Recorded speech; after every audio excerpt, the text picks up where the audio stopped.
बुआ जी ने अहाना की इज्जत खराब करने के लिए एक बहुत ही घटिया साजिश रची है। मां दुर्गा के विसर्जन वाले दिन उन्होंने मोहल्ले के एक बिगड़े हुए लड़के को घर बुलाया ताकि वह अहाना को बदनाम कर सके। जब पूजा शुरू होती है, दुर्गा देवी देखती है कि वह अजनबी लड़का बार बार अहाना के आसपास घूम रहा है। उन्हें तुरंत एहसास होता है कि कुछ गड़बड़ है। वह अहाना को चेतावनी देती है, इससे दूर रहो बेटा, यह भरोसे लायक नहीं। अहाना भी दूरी बनाए रखती है। लेकिन जब पूरा परिवार विसर्जन के लिए घर से बाहर निकलता है, तभी वह लड़का मौका देखकर अहाना को पकड़ लेता है। घर में कोई नहीं होता। वह उसे नशे की दवा पिलाने की कोशिश करता है, पर अहाना पूरी ताकत से उसका विरोध करती है।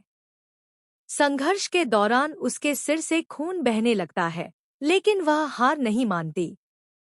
आखिरकार वह लड़का जबरदस्ती दवा पिला देता है और अहाना बेहोश होने लगती है। उधर दुर्गा देवी नोटिस करती है कि अहाना विसर्जन में नहीं आई।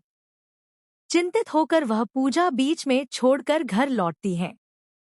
घर पहुंचते ही वो देखती है कि वही लड़का अहाना के साथ जबरदस्ती कर रहा है।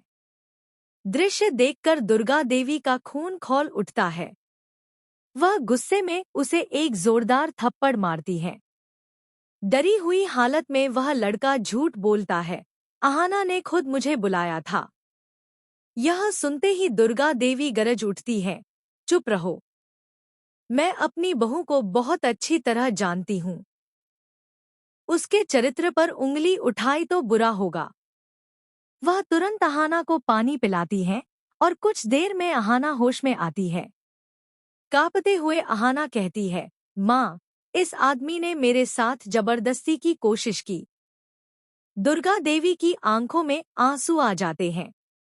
वह अहाना को गले लगाती है और कहती है, डरो मत बेटा, अब मैं हूं ना।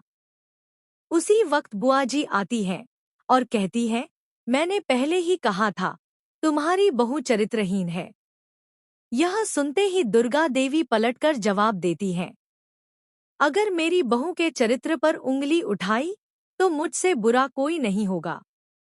दुर्गा देवी सबके सामने अहाना का साथ देती है और साबित कर देती है कि अगर सास और बहू के रिश्ते में भरोसा हो तो कोई भी बुरी ताकत उसे तोड़ नहीं सकती।